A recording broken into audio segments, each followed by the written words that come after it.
পরিবর্তন যেরকম আমরা বিগত আমলে কক্সবাজারকে যেভাবে চেয়েছিলাম অল ওভার ওয়ার্ল্ডে, এটা কিছুই হয়নি। একদম স্পষ্ট করে বলি, এটা কিছুই হয়নি। আর দেখুন, আপনারা সার্চ দিয়ে দেখবেন যে পাতায় একটা জায়গা আছে থাইল্যান্ডের, এতটুকু একটা জায়গা।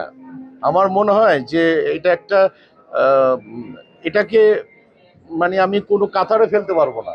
আর আল্লাহ সুবহানাহু ওয়া তাআলা এত বড় লংগেস্ট বিচ দেওয়ার পরও আমরা বাঙালিরা হতভাগা।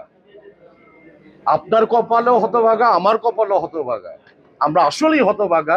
এত বড় সমুদ্র সৈকত পৃথিবীতে যদি থাইল্যান্ডের কিংবা মালয়েশিয়াতে কিংবা অন্য জায়গায় থাকতো, তারা আমার মনে হয় সি বিচ দিয়েই পুরো অর্থনৈতিক একটা অবস্থান পৃথিবীকে তৈরি করতে পারতো।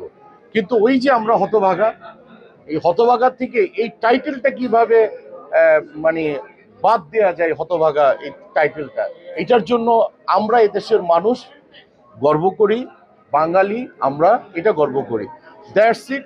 আমাদের ওই যে খান আতা রহমান সাহেব ছবি বানিয়েছিলেন না, আবার তোরা মানুষ হ, তা আমাদের সেই মানুষটাই হইতে হবে। তাহলেই দেখবেন এই দেশটা ভালো হবে। এবং এই আমাদের যে আপনি বলছেন না লংগেস্ট বিচ, এইটা অনেক বড় জায়গায় নিয়ে যাব, সে প্রত্যাশা করছি ইনশাআল্লাহ।